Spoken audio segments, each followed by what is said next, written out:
Fala galerinha do xadrez, tudo beleza? Estamos a 2 rodadas de saber quem são os 2 jogadores que vão para o torneio de candidatos no ano que vem. Torneio de candidatos para definir o vencedor do torneio de candidatos jogará contra Gukesh, o atual campeão do mundo, meus amigos. Ou seja, circuito mundial pegando fogo. E a gente tem aqui uma partida espetacular entre Anish Giri e Jordan Van Foreest, 2 super grandes mestres. O ranking desse torneio, vocês não têm noção, vou mostrar ao final da partida. Cara, tudo pode acontecer. A gente tem muita gente lado a lado disputando essas 2 vagas. Muita gente forte. É um torneio muito disputado. Com o Magnus Carlsen fora do circuito mundial, parece que reacendeu as chamas em jogadores como Giri, MVL, Hikaru Nakamura, Wesley So, os caras que já estavam meio que quase desistindo, a Aronian já estava quase que meio desistindo da carreira de xadrez, porque tem o Carlsen lá, não adianta nada. De repente, sem o Carlsen no caminho, parece que esses caras estão dando aquele sprint final.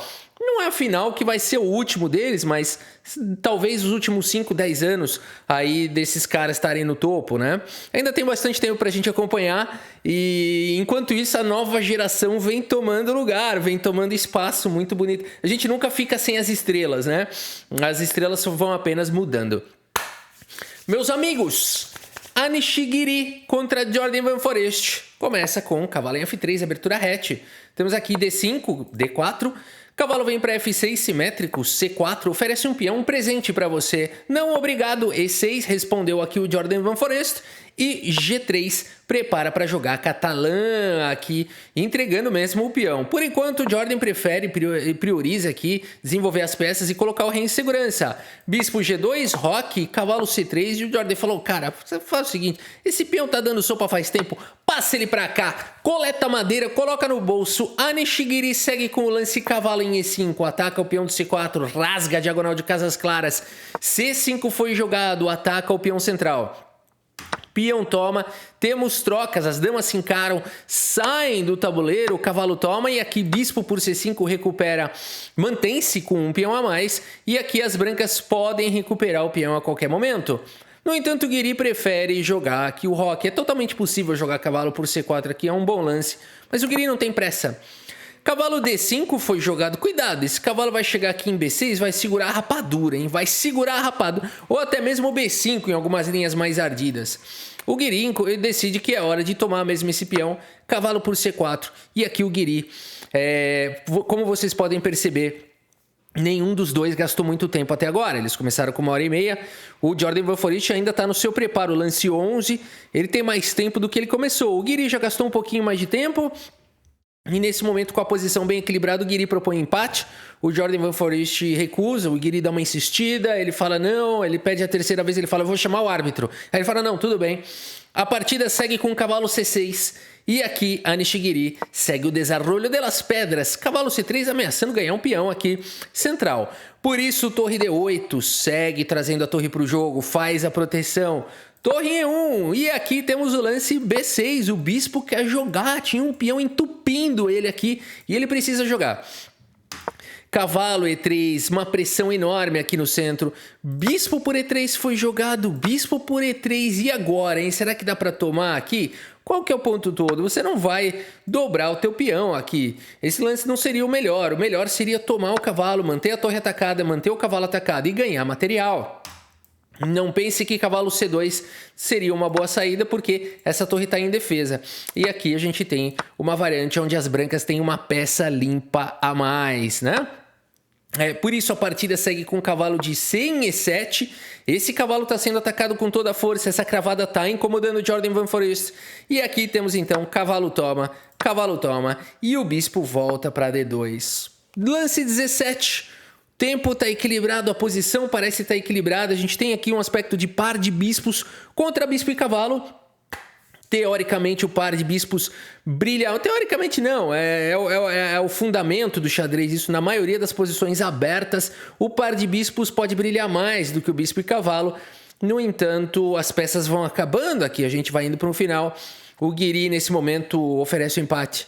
De novo, o Jordan Van Foreest já nem responde, só olha feio, ele fala desculpa, continua jogando. Bispo B7 foi jogado e aqui E4. O cavalo está atacado. Hidratem-se, hidratem-se. O cavalo tá atacado, vem pra casa de F6, o peão tá atacado 2 vezes, ele tem 2 proteções. No entanto, o bispo agora tá no ar. Bispo F4, segue o desarrolho. Temos o lance cavalo D7, jogado pelo Jordan. E aqui B4, controla o salto do cavalo pra casa de C5. O cavalo manobra para casa de F8 e aqui temos o lance bispo em E3. O bispo continua controlando a 7ª horizontal. Temos agora o lance torre de A em C8, lutando pela coluna aberta. Torre de E em C1 vai lutar também. E aqui E5, dando a casa de E6 para o cavalo. As peças estão chegando. A Nishigiri troca um pouco de mais de peça, joga a torre C1. Temos mais trocas nesse momento. O Giri olha para o Jordan já faz assim... E a partida segue com o lance bispo C6, meus amigos. Evitando talvez o lance A4, a Nishigiri segue com o lance F3, dando a liberdade para o rei poder entrar e para o bispo poder jogar. O peão central está garantido. Temos o lance bispo B5 e aqui rei F2, o rei vem para o jogo. F6 protege o peão central. F4 foi jogado, Giri tenta abrir linhas, quem tem o par de bispos tem que abrir a posição. Cavalo vem para casa de E6, temos trocas no centro, esse peão ficou enfraquecido. E aqui bispo B2 imediatamente parte para o ataque. E cavalo centraliza fazendo bloqueio, protegendo o peão central. As pretas agora querem muito trazer o rei aqui para poder ajudar na posição. Será que vai dar tempo? Giri segue com o lance bispo F1, fala, vamos trocar mais um pouco, meu objetivo é trocar todas as peças, todas, e só sobrarem os reis. Jordan Van Forecht fala, ok, bispo toma, rei toma. E nessa posição, meus amigos, Giri tem 15 minutos no relógio. O Jordan Van Forecht tem 3. Nesse momento, o time do Jordan Van Forecht fala alguma coisa no ouvido. Olha, é melhor você aceitar um empate do Giri, o seu tempo tá caindo. E aí ele fala, será que eu faço isso? Fala, oferece um empate pro Giri agora. E nesse momento, o time do Giri vem no ouvido dele e fala, Giri, tá na hora da gente te revelar uma verdade muito importante. O Giri fala o que foi. Uma vitória vale por 2 empates. E o Giri, nesse momento, então, o Jordan Van Forecht fala, você aceita? E o Giri já faz assim, jogue! A partida segue com o lance cavalo C2, um lance interessante, que entrega o peão central, mas vai para cima dos peões na ala da dama. No entanto, a execução de finais é um mundo à parte. Nessa posição, meus amigos, os computadores, depois de muito tempo analisando a posição, chegam à conclusão que as pretas podem sonhar com um empate, com um único lance que joga não é rei para cá, porque senão esse peão fica muito fraco, o rei chega antes aqui para tomar, tá? Por exemplo, se rei F7 aqui, bispo toma, peão toma, essa é a ameaça das brancas, o rei chega. Quando o rei chega aqui em D3, o rei chega para defender, qual que é o problema? Campo minado. O rei que se mexer primeiro aqui perde, né? No entanto, as brancas têm um peão para 2. Na outra, e tem aqui 2 lances na manga, né? Essa que é a beleza. Você vai jogar agora na ala do rei com a peãozada, por exemplo, H6, H3, fica um querendo passar a vez pro outro, G6, e aqui você pode jogar, sei lá, G4. Aí as pretas fecham aqui e falam G5, aí você fala, eu tenho mais 2 lances na manga. Olha o campo minado do Dvoretsky. Aqui A3 foi jogado e nessa posição de campo minado as pretas são obrigadas a se distanciarem da proteção do peão. E por mais que elas queiram ir atrás desses peões, tarde demais, as brancas chegam muito antes para promover aqui o peão, né? Então não tem chance nenhuma. Por isso, meus amigos, a grande ameaça é tomar, não dá para jogar rei F7, Jordan Van Forecht sabe disso e por isso ele tem que fazer algo diferente. Agora, tem 2 opções claras aqui, ou cavalinho F3 indo para cima desse peão, também ameaça um duplo de cachorro, né? Vai tomar o peão lá central, ou jogar esse lance que apenas ataca esse peão e que esse peão vai subir. No entanto, esse lance pode dar cheque e depois o cavalo pode vir para C4, atacar o bispo e defender o peão. Parece uma boa sequência. No entanto, a longo prazo, essa não é uma situação sólida, porque o cavalo aqui em C4, como a gente viu, é possível colocar o cavalo aqui em C4, o rei chega muito rápido. E esse cavalo começa a ficar esmagado. Já o cavalo aqui em F3 poderia ser um pouco melhor. Por exemplo, o rei G2 fazendo a proteção e evitando o duplo de cavalo, poderia seguir com o cavalo em E1 aqui com cheque. O rei atacado poderia ir para qualquer lugar, que seja aqui rei F1, por exemplo, atacando o cavalo. E aqui poderia então tentar repetir. E se você não quiser repetir, quiser jogar um negócio desse, aqui cavalo C2 também seria uma boa execução. E aqui é difícil jogar esse final, né? Aceitar, mas aqui dá para recuperar. E você toma defendendo esse peão, né? Então, quando chegar aqui, as pretas podem sonhar sim com um empate. E, na verdade, ainda tem bastante jogo aqui, né? Esse peão tá isolado. Ao mesmo tempo, é um peão passado. E as pretas têm uma maioria de 2 contra 1 na ala da dama. Muita confusão ainda pela frente. O bispo restringe bem aqui o cavalo. E muita confusão. No entanto, a partida seguiu com o lance cavalo C2. Um lance dramático para Jordan Van Foreest. Porque a longo prazo a gente vai ver o que acontece. Bom, o Guiri não vai para cima do peão, segue com o melhor lance da posição B5, mantendo o peão atacado. E aqui sim o Jordan vai para o que ele queria, que é o lance cavalo E3 com cheque, rei E2, cavalo C4. Ataca o bispo e protege o peão, mas aqui bispo C3, mantém o bispo em segurança, mantém o peão atacado e o rei vai chegar para cima deste cavalo. A partida segue com o cavalo em A3, essa sequência do Jordan parece boa à primeira vista. Bispo toma e cavalo toma, qual é o problema? O cavalo está ficando sem casa, meus amigos, está ficando sem casa. Notem que o cavalo é distante do bispo por 2 casas, existe esse tema, né? O cavalo está completamente controlado aqui pelo bispo. Por isso, Guiri segue com o lance rei D3. E não dá para jogar agora, por exemplo, rei F7 por conta de A4. O cavalo tá fora do jogo. Para cá não pode, para cá não pode, para cá não pode, para cá não pode. Só sobrou essa casa, mas qual é o problema dessa casa? Esse cavalo tá completamente controlado. Você poderia jogar bispo B2, só sobrou a casa de B1. Vejam que o cavalo vai ficando cada vez com menos casas até ele realmente ser capturado. Ele vai ser capturado, ele não tem mais, ele está aprisionado aqui, ele vai ser capturado no próximo lance.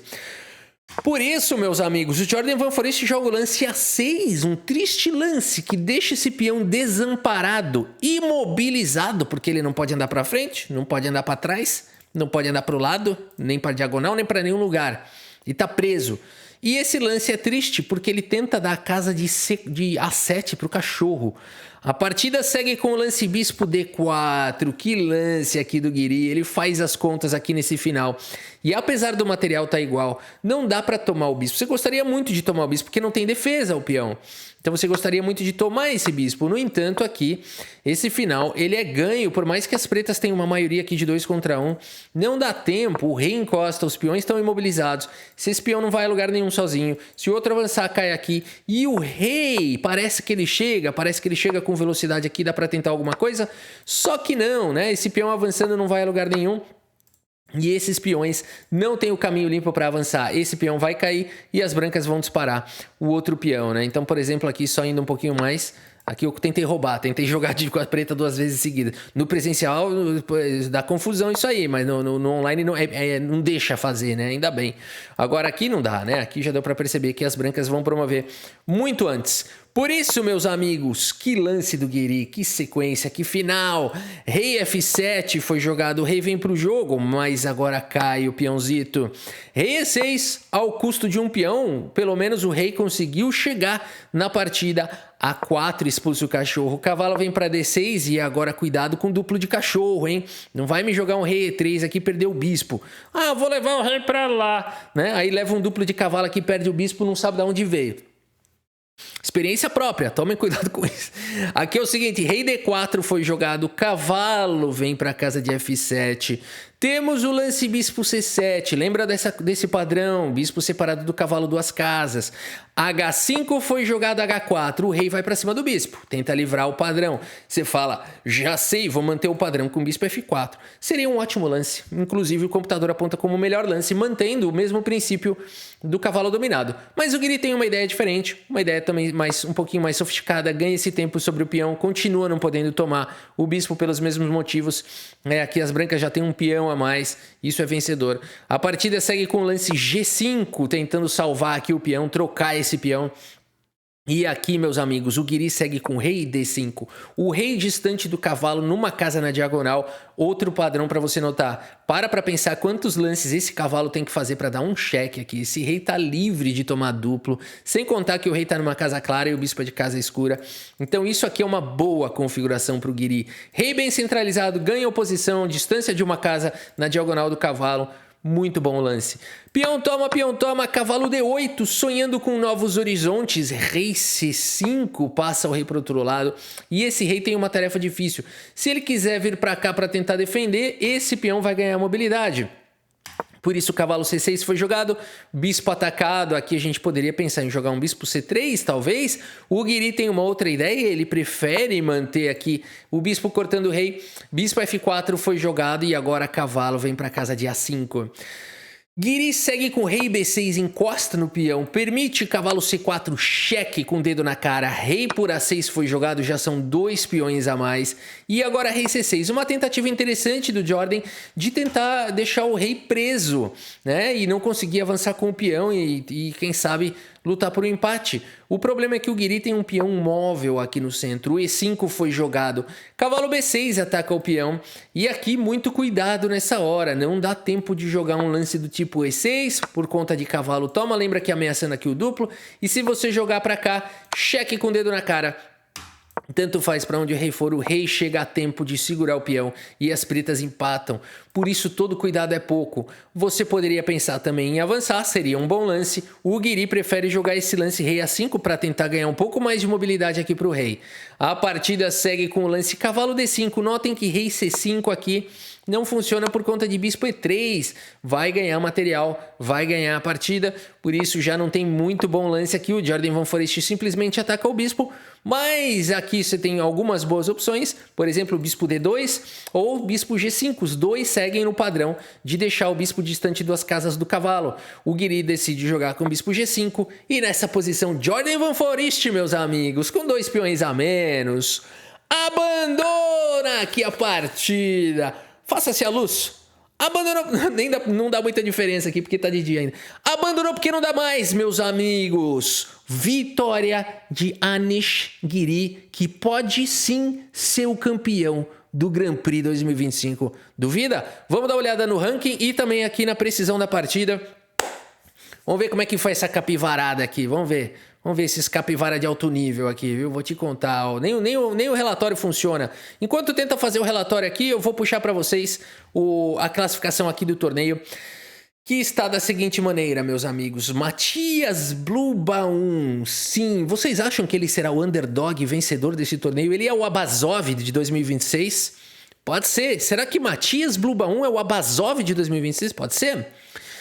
Alireza Firuja, 6,5 pontos também na liderança. Anish Giri na liderança. Vincent Keimer na liderança. Meus amigos, uma grande inversão aqui na liderança. Cadê o Gukesh? Vamos falar do Gukesh. Abhimanyu Mishra, o grande mestre mais jovem da história, 6 pontos. Pode ser. Imagina o moleque jogar o torneio. Quantos anos tem o Mishra? 15, 16? Ele é muito novo. Abhimanyu Mishra, 6 pontos. Arjun Erigaiser, 6 pontos. Hans Niemann, meus amigos. Será que o Hans Niemann botou... Olha, o pessoal diz que tem vibração positiva rolando solta pro Hans Niemann. Não sei não se ele vai conseguir essa vaga pro torneio de candidatos. Eu ouvi dizer que vibração não falta. Torcida pra ele aí, não sei. Vamos ver. Nodirbek Abdusatorov, 6 pontos. Nihal Sarin com 6 pontos. Cara, isso é impressionante. Yu Yangui... Será que o Yu Yangui vai ser o vencedor do Grand Prix e vai jogar o candidatos? E o MVL tá aqui, galera. Ele veio numa sequência fulminante. Etienne Bacrot, outro francês, vai pra lá. Maxime Rodstein, vai você pra lá. Erdogmus, 14 anos de idade. O Magnus Carlsen elogiou horrores esse moleque. Falou que é impressionante o nível que ele tem para 14 anos de idade. Ele tá tipo 2,650 de rating. É um fenômeno, né? E o Carlsen andou elogiando bastante o Erdogmus. MVL passou o trator. Meus amigos, olha isso. A gente tem aqui até a 11ª colocação. Qualquer um desses caras pode ser campeão do Grand Prix e jogar o torneio de candidatos. São 2 vagas. Agora, Rafa, cadê o Gukesh? Meus amigos, que drama, hein? Que drama. Pragnananda com 5,5 pontos. Não tá mal, mas cadê o Gukesh? Não tô acreditando. É o Wanderling, Mamediarov, Nepal. Pera aí, tem que abrir a tabela aqui. Cadê o Gukesh, meus amigos? Erdogmus. Que drama na vida do Gukesh, o nosso campeão do mundo. Não está fazendo um bom torneio. E está, ó, o Maxime Lagarde tá melhor que o... Ou será que já passou o Gukesh? Não é possível. Não, mas agora... Não, acho que já passou. Já passou. Rafa, tá lá em cima. Não, tá aqui, ó. 85º. Tem que até aprender gramática português, falar 85ª posição aqui, o Gukesh, meus amigos, que vem de uma sequência de empate contra o Erigaise e depois ele perdeu do Mishra, perdeu do Teodorou, perdeu do Ediz Gurel, o turco, empatou contra a Divya Desmuk, que joga muito, né? A Divya é a nova Judith Polgar, né? Tudo indica que ela vai ser... futuramente até mesmo campeã do mundo e tudo mais, né? E aqui, meus amigos, sim, o Robert Hovhannisyan empatou com o campeão do mundo Gukesh, né? Gukesh não está numa boa fase aqui, não faz um bom torneio. O nosso campeão do mundo na 85ª posição. Para ver como o torneio é difícil, né? Quando você tem um campeão do mundo, ele joga muito, o Gukesh. Joga muito, né? Tá aqui com 4 pontos. Cara, 6,5 pontos é muito ponto. Firuja mostrando muita garra. Guiri possivelmente também vai ganhar o torneio. Bora ver se o relatório puxou aqui. Puxou. 97,9% de precisão. Tá bom pra vocês ou não? A Nishigiri, monstro, né? E o Jordan Van Foreest jogou muito bem. Fez 93,2%. Mas não foi suficiente pra máquina. A Nishigiri, que está se destacando bastante aí nesse torneio. Tá na liderança. Faltam apenas 2 rodadas. A gente segue acompanhando de quem serão essas 2 vagas. A gente segue acompanhando. Espero que vocês tenham gostado aqui da partida e do vídeo. Muito obrigado pela sua audiência. Um grande abraço para todos vocês. E até a próxima. Valeu!